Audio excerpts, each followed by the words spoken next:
በመካከለኛው ምስራቅ ምድር ላይ ዛሬ የታየው መላውን ቀጠና ወደ አሰቃቂ ባሩድ ሲኦል የለወጠ የዓለምን የኃይል ሚዛን ያናጋ ታሪካዊ ፍንዳታ ነው። የባሕረ ሰላጤው ሀገራት ሰማይ በከዋክብት ፋንታ በሚሳኤል ፍንጣሪዎችና በራስ አጥፊ ድሮኖች ተጥለቅልቋል። አሜሪካና ኢራን ለሁለተኛ ተከታታይ ቀን የለየለት የአየር ላይ ፍልሚያ ውስጥ ሲገቡ፣ በተለይም ባህሬንና ኩዌት የአሜሪካ የጦር ሰፈር መገኛ በመሆናቸው ብቻ በኢራን የሚሳኤል ናዳ በእሳት ተለብልበዋል። ፕሬዚዳንት ዶናልድ ትራምፕ ባሳለፍነው ሚያዝያ ወር ላይ ከተደረሰውን እጅግ ደካማውን የተኩስ አቁም ስምምነት አብቅቶለታል ሲሉ በአደባባይ ካወጁ በኋላ ቀይ መስመሩ ተጥሷል። የዲፕሎማሲውን በር በከባድ ቦምቦች ድምፅ ተገፍቶ ተዘግቷል። ይህ በትክክልም እጅግ አውዳሚውና አሰቃቂውን ምሽት ያስተናገደ ሆኖ ተመዝግቧል። ውድመቱ የጀመረው የአሜሪካ ማዕከላዊ ሴንቲኮም በኢራን የባህር ጠረፍ በሚገኙ 90 ስልታዊ ወታደራዊ ኢላማዎች ላይ እጅግ አውዳሚ የአየር ጥቃት መፈጸሙን ካስታወቀ በኋላ ነው። አሜሪካ ይህን እርምጃ የወሰደችው ኢራን በሆርሙዝ የባህር ሰርጥ ውስጥ በንግድ መርከቦች ላይ የሰነዘረችውን ጥቃት ለመበቀልና የባህር ላይ አሰሳ ነጻነትን ለማስከበር እንደሆነ ገልጻለች። ከአሜሪካ ጦር ጀቶችና ሚሳኤሎች በባንደር አባስ በኮናራክና በቻባሃር የሚገኙ የሚሳኤልና የድሮን ማከማቻዎችን፣ የሎጂስቲክስ ማዕከላትንና የአየር መከላከያ ጣቢያዎችን አመድ አድርገዋል። የኢራን መንግስት የጤና ሚኒስቴር እንደገለጸው በጥቃቱ ቢያንስ 14 ሰዎች ሲገደሉ 78 ያህሉ ደግሞ ለከባድ የአካል ጉዳት ተዳርገዋል። በተለይም በቻባሃር ከተማ የኤሌክትሪክ አገልግሎት የተቋረጠ ሲሆን ህዝቡም በከፍተኛ ድንጋጤ ውስጥ ሆኖ ወደ መጠለያዎች ሲተሙሏል። ትራምፕም በትሩዝ ሶሻል ገጻቸው ላይ ይህ ትላንት መርከቦቻችን ለደበደበችው ኢራን የሚገባ ቅጣት ነው፣ ድርጊቱ ቢደገም ግን ውጤቱ ከዚህ የከፋ ይሆናል ሲሉ የመጨረሻው ማስጠንቀቂያ ሰጥተዋል። ሆኖም የኢራን አብዮታዊ ዘብ የሰጠው አጸፋዊ ምላሽ ዓለምን ያስደነገጠ ነበረ። ቴህራን ጥቃቱን በቀጥታ ወደ አሜሪካ አጋሮችና የጦር ሰፈሮች አዙረዋለች። በኩዌት የሚገኙት አሪፍ ጃንና አሊ አልሳሌም እንዲሁም በባህሬን የሚገኙት ጁፈይርና ሼክ ኢሳክ የአሜሪካ የጦር ሰፈሮች በኢራን ሚሳኤልና የድሮን ናዳ በሳት ተይዟል። የባህሬን መዲና ማናማ በከባድ ፍንዳታ ውስጥ ስትናወጥም የአየር ላይ ሳይረኖች ለሶስተኛ ጊዜ ሲጮሁ አድረዋል።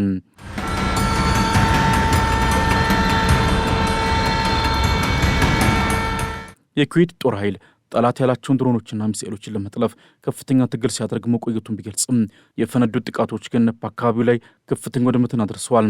የኢራን ጦር በኋላ ላይ እንዳስታወቀው በኩዌት በባህሬንና በኳታር የሚገኙ የአሜሪካ የጦር ሰፈሮችን በአንድ ጊዜ ራሳቸውን በራሳቸው በሚያጠፉ ድሮኖች መምታቱን አረጋግጧል። ይህ በትክክልም ባህሬንና ኩዌት ነደዱ የሚያሰኝ አሰቃቂ ትዕይንት ነበረ። የኢራን ቁጣ በዚህ ብቻ አላበቃም። ጦርነቱን ይበልጥ ወደ ሰሜንና ወደ ጎረቤት ሀገራትም ይዛው ዘልቃለች። ለሁለተኛ ተከታታይ ምሽት በጆርዳን የሚገኘውን የአልአዝራቅ የአሜሪካ አየር ኃይል ካምፕን 12 ባለስቲክ ሚሳኤሎችን በመተኮስ አናውጠዋለች። በተጨማሪም አሜሪካ በሰሜናዊቷ ጎሌስታን ግዛት የሚገኘውና ከቻይናና ሩሲያ ጋር የሚያገናኘውን ስልታዊውን አቅታቃ ካን የባቡር ድልድይን በመምታቷ ኢራን ይህንን ድርጊት አሰቃቂ የጦር ወንጀል ስትል ፈርጀዋለች። ይህ ድልድይ ኢራን ማዕቀቦችን ለመጣስና ከስትራቴጂካዊ አጋሮቿ ጋር ለመገበያየት የምትጠቀምበት ዋነኛ መስመር በመሆኑ ጥቃቱ የኢራን የኢኮኖሚ ደም ስር ለመቁረጥ የታለመ ነው ተብሏል። የኢራን የውጭ ጉዳይ ሚኒስቴር ዋሽንግተንን ክፉና የአእምሮ በሽተኛ በማለት መዝለፉ በሁለቱ ወገኖች መካከል ያለው ጥላቻ ምን ያህል ጥልቅ መሆኑን ያሳያል። ይህ ሁሉ ትርምስ እየተከሰተ ያለው ደግሞ ኢራን በጦርነቱ የመጀመሪያ ቀን የተገደሉትን የታላቁን መንፈሳዊ መሪ አያቶላህ አሊ ካሜኒን የቀብር ስነስርዓት በማሻድ ከተማ ለማከናወን በሚሊዮኖች የሚቆጠር ህዝብ ወደ አደባባይ በወጣበት ወቅት መሆኑ ድባቡን ይበልጥ አደገኛ አድርጎታል። በማሻድ ከተማ የተሰበሰበው ህዝብም በትራምፕ ደም እንምላለን፣ እንገድላለን በማለት በጩኸት አደባባዩን ሳናውጠው፣ ሴቶቹ ደግሞ ትራምፕ ይገደል የሚሉ ጽሑፎችን ከፍ አድርገው ታይተዋል። የካሜኒ አስክሬን በልዩ አውሮፕላን መሻር ሲደርስም የኢራን አብዮታዊ ዘብ ይህንን ህዝባዊ ቁጣ እንደ ትልቅ ወታደራዊ መሳሪያ እየተጠቀምበት ይገኛል። የኢራን ዋና ተደራዳሪና የፓርላማ አፈ ጉባኤ መሐመድ ባጌር ጋሊባፍም አሜሪካ በገባችው ቃል አለመጽናቷ ዋጋ ያስከፍላታል ብለዋል። ከመታችሁ ትመታላችሁ፣ ይህንንም በተግባር አሳይተናል በማለትም ጋሊባፍ የኢራንን ጽናት ለዓለም አረጋግጧል። ጋሊባፍ አክለውም የሆርሙዝ ሰርጥ የሚከፈተው በኢራን ፍላጎትና ዕቅድ ብቻ መሆኑን በመግለጽም ለዋሽንግተን እብሪት ምላሽ ሰጥቷል። በዚህ ሁሉ ወታደራዊ ትርምስ መሃል ፕሬዚደንት ዶናልድ ትራምፕ የሰጡት አስተያየት ደግሞ እጅግ አስገራሚና ግራ ያጋባ ነበረ። ትራምፕ በኤርፎርስ ዋን አውሮፕላን ላይ ሆነው ለጋዜጠኞች ሲናገሩ ኢራናውያን በቅርቡ ደውሎ ነበረ፣ ስምምነት ለማድረግ እጅግ በጣም ፈልገዋል በማለት ዓለምን አደናግረዋል። ትራምፕ በኢራን ወገን እነማን እንደደወሉ ባይገልጹም ኢራናውያንን ግን ተለዋጭና እብድ በማለት መጥራታቸውን አልተውም። ይህ የትራምፕ የእብዱን ንድፈ ሐሳብ ወይም ማድማን ቲዮሪ አካሄድም በዋሽንግተንና በቴህራን መካከል ያለውን ድርድር ይበልጥ ሚስጥራዊና አጠራጣሪ አድርጎታል። ሆኖም የነዳጅ ዋጋ በአንድ ጀንበር መጨመሩና የዓለም የኢኮኖሚ ገበያ በዳግም መናወጡ የትራምፕ ዛቻ በቀጥታ ተራውን ሕዝብ እየጎዳ መሆኑን በድጋሚ አሳይቷል። ኢራን አሁን ላይ አሜሪካን ለማንበርከክ የምትመዛቸው አዳዲስና አስፈሪ ካርዶችም እየተሰሙ ነው። የሆርሙዝ የባህር ሰርጥ አሁንም በኢራን አፈሙዝ ስር ወድቆ የሚገኝ ሲሆን ኢራን በዚያ የሚያልፉ መርከቦች የአሰሳ አገልግሎት ክፍያ እንዲከፍሉ በመጠየቅም አሜሪካንን ለድርድር ለማስገደድ እየጣረች ነው። አሜሪካ ግን ሰርጦ ክፍትና ነጻ መሆን አለበት በሚል አቋሟ ጸንታለች። ጦርነቱ በሊባኖስ በኩል ደግሞ ይበልጥ አሰቃቂ ወደሆነ ደረጃ ተሸጋግሯል። የእስራኤል አውሮፕላኖች በደቡብ ሊባኖስ በፈጸሙ ጥቃትም 13 ሰዎች መገደላቸው ቴህራንን ይበልጥ አስቆጥቷል። ኢራን እስራኤል በሊባኖስ የምታደርገውን እልቂት ካላቆመች ስምምነት የሚባል ነገር የለም በማለትም የሰላም ወንበር ተቆልፎ እንዲቆይ አድርገዋለች። የተባበሩት መንግስታት ዋና ጸሐፊ አንቶኒዮ ጉተሬዝና የፓኪስታን መንግስት ሁሉም ወገኖች ራሳቸውን ከጥቃት እንዲገቱ ቢለምኑም በመሬት ላይ ያለው እውነታ ግን የለየለት ጦርነት መሆኑን አሳይቷል። በባህር ላይ 6000 መርከበኞች ታግተው ባለበትና የኢንሹራንስ ዋጋ ሰማይ በነካበት በዚህ ወቅትም አሜሪካና ኢራን ለሶስተኛ ተከታታይ ቀን ለመጋጠም አፈሙዛቸውን አዘጋጅተዋል። ኢራን የብሪታንያን አምባሳደር ጠርታ መሰረተ ቢስ ውንጀላ ታቆሙ ዘንድ በማለት ያስጠነቀችበት ሁኔታ ጦርነቱ ዲፕሎማሲው መድረክ ጭምር እየበላ መሆኑን ያረጋግጣል። በመካከለኛው ምስራቅ የታሪክ መዝገብ ውስጥ እጅግ አስፈሪና አሰቃቂ የሚባለው የጥፋት ሰዓት አሁን መቆጠር ጀምሯል። ዓለም እስትንፋሷን አፍና በከፍተኛ ድንጋጤ በምትጠባበቅበት በዚህ የታሪክ ወቅትም የአሜሪካና የኢራን ፍጥጫ ሁሉንም ዲፕሎማሲያዊ ቀይ መስመሮች ጥሶ ወደ ለየለት የባሩድ ሲኦል ተቀይሯል። የአሜሪካ ጦር ጀቶች በፈጸሙት ድንገተኛና ስልታዊ ጥቃት እጅግ ወሳኝ ሆነና ስትራቴጂካዊ የሆነውን የአቅታቃ ካን የባቡር ድልድይን አመድ ማድረጋቸው ለዚህ ሁሉ ጉዳይ መነሻ ነው። ይህ ድልድይ ዝም ብሎ የብረት መዋቅር አይደለም። ይልቁንም ኢራን በአሜሪካ ከተጣለባት የባህር ላይ እገዳ ለማምለጥ የምትጠቀምበትና ከታላላቅ አገሮቿ ከቻይናና ሩሲያ ጋር የሚያገናኛት ብቸኛው የምድር ደም ስር ነው።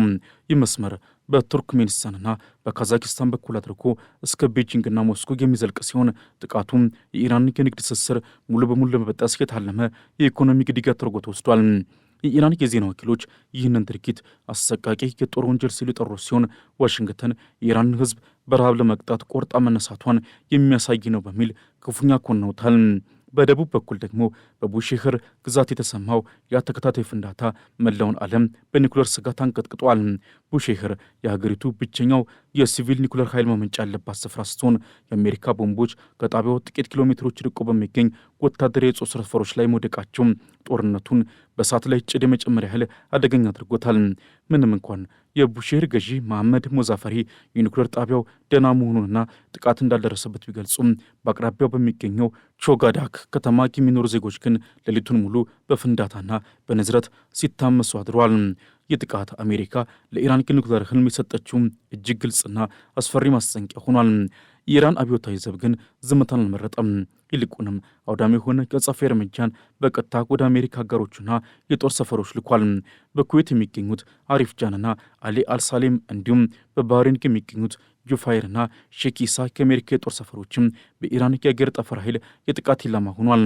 የባህሬን መዲና ማናማ በአየር ላይ በሚፈነዱ የሚሳኤል ፍንጣሪዎች ስትታመስ የኩዌት ጦር ኃይል ደግሞ 4 ሚሳኤሎችንና 10 ድሮኖችን መጥቶ መጣሉን ቢገልጽም አንድ ዜጋ ግን በጥቃቱ መቁሰሉን አረጋግጧል። የኢራን አብዮታዊ ዘብ በቀጠና ያሉትን 4 የአሜሪካ የጦር ሰፈሮች ቁልፍ መሠረተ ልማቶችን አውድመናል በማለት በኩራት መግለጫ መስጠቱም ጦርነቱ ከኢራን ድንበር ወጥቶ መላውን የባህረ ሰላጤ ሀገራት በእሳት የተጥለቀለቀ መሆኑን የሚያሳይ ሆኗል። ይህ ሁሉ ወታደራዊ ትርምስ እየተካሄደ ያለው ደግሞ ኢራን በጦርነቱ የመጀመሪያ ቀን የተገደሉትን አያቶላህ አሊ ካሜኒን አስክሬን በታላቅ ስነ ስርዓት ወደ መቃብር በምታደርሰው በዚያው አሰቃቂ ሳምንት ውስጥ መሆኑ ድባቡን ይበልጥ አደገኛ አድርጎታል። የካሜኒ አስክሬን ከኢራቅ ቅዱስ ከተሞች ተመልሶ በልዩ አውሮፕላን መሻድ ሲደርስ በሚሊዮኖች የሚቆጠር ሕዝብ በትራምፕ ደም እንምላለን በሚል ጩኸት ከተማን አናውጦታል። የኢራን የውጭ ጉዳይ ሚኒስትር ያስተላለፈው ዛቻም በሁለት ወገኖች መካከል ያለው ጥላቻ ከፖለቲካዊ ልዩነት አልፎ ወደ ግላዊ ቂም በቀል መሸጋገሩን ያረጋግጣል። የኢራን ዋና ተደራዳሪና የፓርላማ አፈ ጉባኤ መሐመድ ባጊር ጋሊባፍ ለአሜሪካ ያስተላለፉት መልእክትም እጅግ ጠንካራ ነበረ።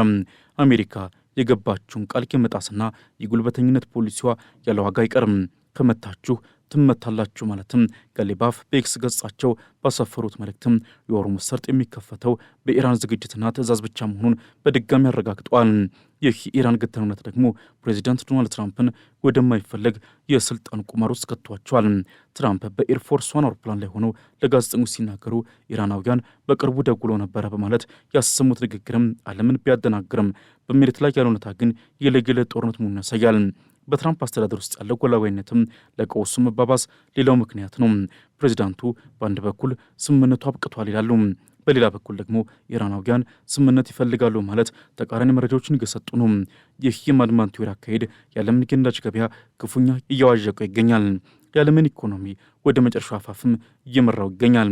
የኢራን የፓርላማ አባላት ደግሞ አሜሪካ ጥቃቷን ካላቆመች ኢራን ከኒውክሌር መስፋፋት መከላከያ ስምምነት እንደምትወጣና በቀይ ባህር ላይ የሚገኘውን የባብ ኤል መንደብን ሰርጥ እንደምትዘጋ ማስጠንቀቃቸው ጦርነቱ ዓለም አቀፍ መልክ እንዲይዝ አድርጎታል። የመካከለኛው ምስራቅ ምሽት ዛሬም በሳይረን ድምፅና በሚሳኤል ብልጭታ የታጀበ ነው። የአሜሪካው ማዕከላዊ ዕዝ ሴንትኮም 90 የኢራን ወታደራዊ ጣቢያዎችን መምታቱን ሲያበስር የኢራን አብዮታዊ ዘብ ደግሞ በኩዌትና ባህሬን ላይ ታሪካዊ በቀል መውሰዱን እየገለጸ ይገኛል። የነዳጅ ዋጋ መናር፣ የሲቪል ተቋማት ውድመትና የሺዎች ሕይወት መጥፋት ተደምረው የአንደኛው ክፍለ ዘመን ትልቁን የጂኦፖለቲካ ፍንዳታ ወልደዋል። የሆርሙዝ የባህር ላይ ዘንዶች መቼ ይለቀቁ ይሆን? ትራምፕስ ያሰቡትን ድል ያገኙ ይሆን? ውጤቱን በቀጣይ ጥቂት ሰዓታት ውስጥ የምናየው ይሆናል። የመጨረሻው ሰዓት ደርሷል። የኃይል ሚዛኑም በባሩድና በዲፕሎማሲ መሃል ይዋልላል። በቀጣይ ሰዓታት የሚጠበቀው ነገር ወይ የታሪክ ትልቁ የሰላም ብስራት ካልሆነም መላውን ዓለም የሚያናጋውን አሁንም እጅግ የተባባሰውን ጦርነት መጀመር የሚገልጽ ይሆናል። የካሜኒ አስክሬን ዛሬ መሻድ ሲያርፍ የኢራን ጦር ለበቀል ቀይ ቁልፉን ይጫን ይሆን? ትራምፕስ ዛሬ ምሽት ያሉት ዛቻ ወደ ተግባር ሲቀየር ባህሬንና ኩዌት ዳግም በሳት ይቃጠሉ ይሆን የሚለው ጥያቄ የሁሉም ስጋት ሆኖ ቀጥሏል። የባሩድ ሽታው ወደ ሰላም ነፋስ እስኪቀየር ድረስ ዓለም አሁንም በከፍተኛ ስጋት የሁለቱን ተፋላሚ ሀገራት ቀጣይ እርምጃዎች ትጠባበቃለች።